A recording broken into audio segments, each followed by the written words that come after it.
আজকে আপনাদের হাইব্রিড নয়নতারা নিয়ে কিছু কথা বলবো। এই সময় হাইব্রিড নয়নতারাতে কিন্তু খুব সুন্দর ফুল হয়, কিন্তু এই হাইব্রিড নয়নতারা অনেকেই বাঁচাতে পারেন না, বর্ষার পরেই নষ্ট হয়ে যায়।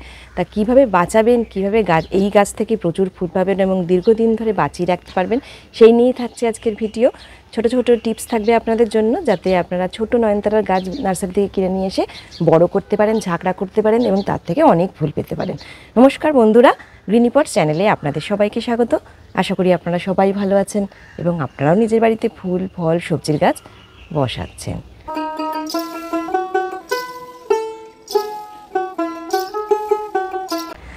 আমার বাড়িতে বেশ কয়েকটি নয়নতারার গাছ রয়েছে এবং সেগুলোকে ছোট থেকেই বড় করেছি। এগুলোকে বসিয়েছি গরমকালে, এখন বর্ষা প্রায় চলে এসছে, মাঝে মাঝে বৃষ্টি হচ্ছে, আর এখন দেখুন গাছগুলো বেশ ঝাঁকড়া হয়ে গেছে এবং ফুলও ফুটতে শুরু করে দিয়েছে।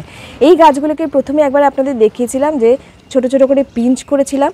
এই যে টিপগুলো আছে, এই টিপগুলোকে পিঞ্চ করে দিলেই নতুন করে আবার ব্রাঞ্চ বেরোয় এবং গাছটা পুরো ঝাঁকড়া হয়ে ওঠে। দেখুন একটা 8 ইঞ্চির টবের মধ্যে বসিয়েছি, কিন্তু প্রথমে যখন নার্সারি থেকে গাছ নিয়ে আসি তখন কিন্তু এই গাছগুলোকে 8 ইঞ্চির টবে বসাই না। এই দেখুন একটা 6 ইঞ্চির টবে বসানো রয়েছে, এই গাছটা একটু ছোট রয়েছে তাই এটা 6 ইঞ্চির টবে রেখেছি। এই গাছটাও কিন্তু ঝাঁকড়া হয়ে এসছে, অনেকটাই বড় হয়ে গেছে এবং এরপরে এই গাছটাকে 8 ইঞ্চির টবে দেবো। ধীরে ধীরে টব চেঞ্জ করতে হবে, যখন একেবারে ছোট চারা নিয়ে আসবেন তখন 4 ইঞ্চির টবে বসাবেন।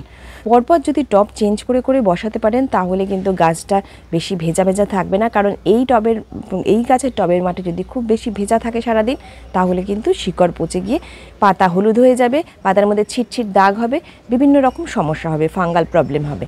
তাই পরপর টব পরিবর্তন করে করে গাছটাকে সুন্দর রাখতে হবে। এই যে এখন মাঝে মাঝে বৃষ্টি পড়ছে, সেই বৃষ্টির জলে কিন্তু টানা ভেজানো যাবে না।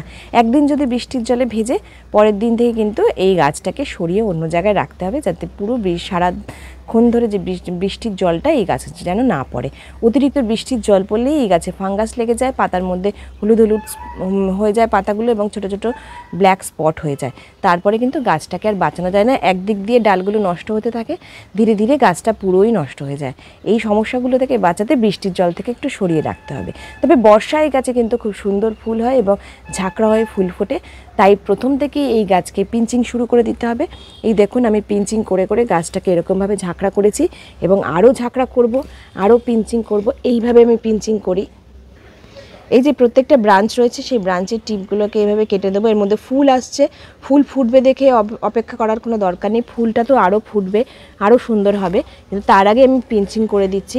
এরপরে যে ব্রাঞ্চ বেরোবে সেই ব্রাঞ্চ থেকে আমি ফুল নেব, এখন কিন্তু ফুল নেব না। দেখুন প্রত্যেকটা ব্রাঞ্চেই ফুল আছে, ফুল থাকা সত্ত্বেও আমি এই ব্রাঞ্চগুলোকে কেটে দিচ্ছি।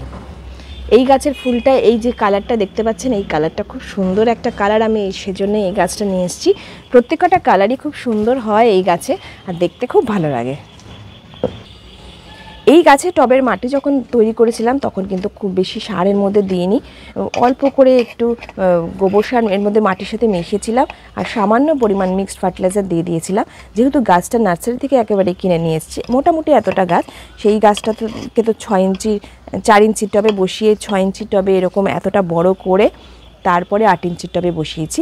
6 ইঞ্চির টবে যখন বসিয়েছিলাম শুধুমাত্র গোবর সার আর মাটি দেওয়া ছিল, তার মধ্যে কোনো মিক্সড ফার্টিলাইজার দিইনি। আর এই 8 ইঞ্চির টবে যখন বসাচ্ছি তখন কিন্তু এর মধ্যে একটু মিক্সড ফার্টিলাইজার অবশ্যই দিচ্ছি, কারণ গাছটা বেশ বড় হয়ে গেছে, এখন খাবার নেওয়ার মতন এর ক্ষমতা হয়ে গেছে। আর মাঝে মাঝে টবের গোড়াগুলো একটু খুঁড়ে দিলে ভেতরে একটু এয়ার সার্কুলেশনটা হয়, তাতে গাছটা হেলদি থাকে আর ফাঙ্গাস লাগার সমস্যাটা থাকে না। তবে আপনাদের বাড়িতে যাদের বাড়িতে শেড নেই, একেবারে শেড নেই, কিন্তু বর্ষায় পুরো বৃষ্টিতে বাইরে রাখতে হবে, তাহলে কিন্তু মাঝে মাঝে ফাঙ্গিসাইড স্প্রে করবে। এক্ষেত্রে আপনারা ব্যাভিস্টিন, সাফ এইসব ফাঙ্গিসাইডগুলো ব্যবহার করতে পারেন।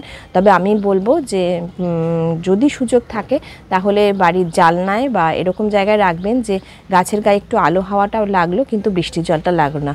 অতিরিক্ত বৃষ্টি পড়তে থাকলে কিন্তু টবের মাটিটা প্রচণ্ড ভেজা থাকবে আর গাছের শিকড় খুব তাড়াতাড়ি এর পচে যায়, এতটাই নরম থাকে গাছের শিকড়গুলো, খুব তাড়াতাড়ি পচে যায়। পরপর কয়েকদিন বৃষ্টি হলো, আমার গাছগুলো বেশ ভিজেছে, এরপরে যদি আবার বৃষ্টি আসে তাহলে কিন্তু আমি সরিয়ে রাখবো। এখন প্রথমের বৃষ্টিটা আমি দিলাম, গাছটা সবুজ সতেজ হলো, ফুলও ফুটতে শুরু করে দিয়েছে। তবে আমিও কিন্তু এই ফুলগুলো রাখবো না, এই গাছের টিপগুলোকে এবার কেটে দেবো। দেখতে খারাপ লাগলেও মন খারাপ না করে আমরা ফুলগুলোকে কেটে দেব, যাতে গাছটা আবার নতুন করে ঝাঁকড়া হয় এবং গাছটা আরও সুন্দর হতে পারে। এরকম করে পিঞ্চ করে করে গাছটাকে ঝাঁকড়া করে নিতে হবে এবং প্রচুর ফুল পাওয়া যাবে এই গাছ থেকে। আর একটাই জিনিস খেয়াল রাখতে হবে, বৃষ্টির জলে যেন না ভেজে। এইভাবে গাছটাকে পরিচর্যা করছি এবং 15 দিন পর পর অল্প করে, মানে একটা 8 ইঞ্চির টবের জন্য 2 চামচ মিক্সড ফার্টিলাইজার দিচ্ছি। এছাড়া এই গাছে কোনো খাবারের প্রয়োজন হবে না। তবে যখন খুব রোদ, সুন্দর একটা ঝলমলের দিন থাকবে, কয়েকদিন ধরে বৃষ্টি থাকবে না, তখন আপনারা পাকা কলার খোসা শুকনো করে নিয়ে তারপরে সেই কলার খোসাটাকে ভিজিয়ে সেই জলটা এই টবের মাটিতে দিতে পারেন। তাহলে গাছটার অনেক বেশি ফুল হয়, খুব সুন্দর ঝকঝকে পরিষ্কার থাকে। এই গাছে খুব একটা পোকামাকড় লাগবে না এবং ফাঙ্গাসেরও প্রবলেম হবে না। গাছটাকে সুন্দর করে রাখার জন্য আপনাদের এই কয়েকটা টিপস বলে দিলাম, আপনারাও পারবেন এই নয়নতারার গাছকে সুন্দর করে রাখতে। টব বারবার পরিবর্তন করবেন, বৃষ্টির জলে ভেজাবেন না, 15 দিন পর পর মিক্সড ফার্টিলাইজার দেবেন এবং যদি সম্ভব হয় পাকা কলার খোসা শুকনো করে নিয়ে তারপরে সেই কলার খোসাকে জলে ভিজিয়ে সেই জলটা এই সপ্তাহে 1 দিন করে দেবেন। এই হলো ছোট ছোট টিপস। যে আপনাদের যদি আজকে নয়নতারার নিয়ে ভিডিওটা ভালো লেগে থাকে তাহলে লাইক করবেন আর গ্রিনিপটস চ্যানেলের সঙ্গে থাকবেন। আপনি যদি এখন ইউটিউব থেকে ভিডিওটা দেখছেন তাহলে ইউটিউব চ্যানেলটাকে সাবস্ক্রাইব করে রাখুন আর ভিডিওটাকে লাইক করে দিন। আর যদি ফেসবুক থেকে দেখছেন তাহলে ফেসবুক পেজটাও লাইক করে রাখবেন। আমি ইউটিউব এবং ফেসবুক 2 জায়গায় ভিডিও শেয়ার করি। ধন্যবাদ, দেখা হচ্ছে নেক্সট ভিডিওতে।